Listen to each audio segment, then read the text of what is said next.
Pourquoi je parle de réveil de la citoyenneté? C'est-à-dire que depuis une dizaine d'années, une quinzaine, mais peut-être même un peu plus, les politiques ont cherché à séduire des électeurs plutôt qu'à convaincre des citoyens. Et quelquefois, on préférait perdre un citoyen, mais garder un électeur. Et nos concitoyens sont devenus assez rapidement des consommateurs de la République. Je n'ai pas envie que le juge soit juge, j'ai envie qu'il fasse mal à mon voisin.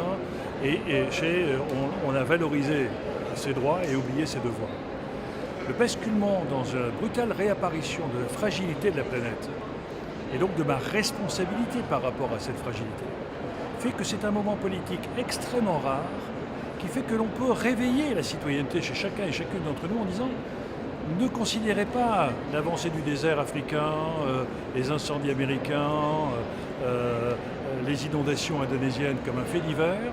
C'est quelque chose sur lequel peut-être vous pourriez apporter une réponse en changeant et en modifiant votre comportement de consommateur, d'habitant, de résident ou de conducteur de voiture. Et à partir de ce moment-là, quand on réveille la notion de responsabilité et de solidarité et que l'on donne le choix et donc la liberté du choix, on réveille une citoyenneté qui est aujourd'hui un peu en distance par rapport au système politique.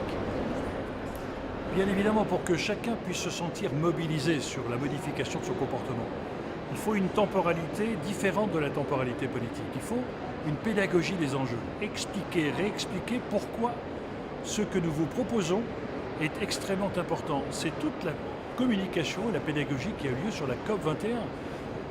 Le monde entier est aujourd'hui convaincu que la planète est en danger, qu'il n'y a pas de plan B et qu'il faut absolument être attentif aux limites à ne pas dépasser.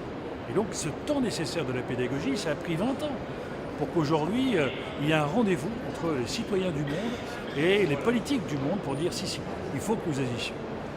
Une fois que la pédagogie des enjeux a été arrêtée et que chacun dans sa tête a compris l'importance, on peut organiser un débat.